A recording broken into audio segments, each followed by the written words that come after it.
Hürmetli millettaşlar, birnişe mizgilden biz barımızda гадәттәгечә түгәрәк өстәлләр артына утырып, иң якыннарыбыз белән үтеп баручы 22 елга зур рәхмәтләребезне белдереп, иң уңайларын, иң яхшыларын алып 23 елга күчербез.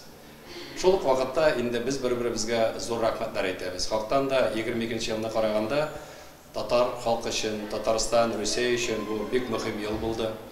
Ничек кенә булсак та без махсус операция турында әйтәбез. Шуңа күрә тизрәк Аллаһ насыйп итсен, тынычлыклар җитеп, егетләребез үз өйләренә кайтып, әти-әниләрен, хәләл җефетләрен, балаларын кышып, без бәхеттә яшәр идек. Икенчедән инде бу безнең күләмдә караганда ислам дигәндә Россия күләмендә 1100 еллык безнең әти-бабалар рәсми рәвештә ислам динен кабул итеп, аңа тугры булып, менә күпме еллар, гасырлар яшибез. Аңа без бик зур рәхмәтле һәм һәр вакытта да әйтәбез. Бәлки ислам татарсыз яши аладыр, ләкин татар исламсыз яши алмый дип. Безнең бөтен дөнья татар конгрессы өчен ул 30 еллык булды.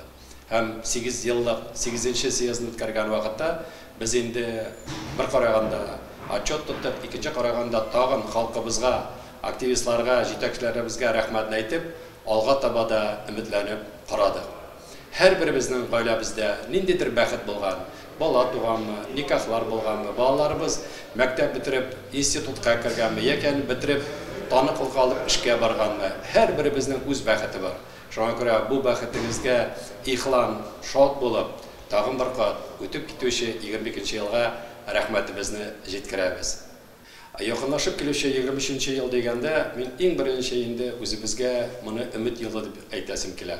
Хактан да дастаннар дигәндә, үзебезнең тарих дигәндә, татар милләте дигәндә, әгәр дә безнең һәрберебез гаиләбездә бәхет булса, олыларыбызга ихтирам белән карап булса, тарихыбызны барыбыз да белсәк, шушы булган мәхәббәтне үзебезнең балаларга, анычлыкларга да бирә алсак, бездән дә бәхетле халык була алмас дип мин уй йөртәм. Шуңа күрә бәхетле булыйк, бердәм булыйк. Яңа еллар белән сезне, кадерле милләттәшләр.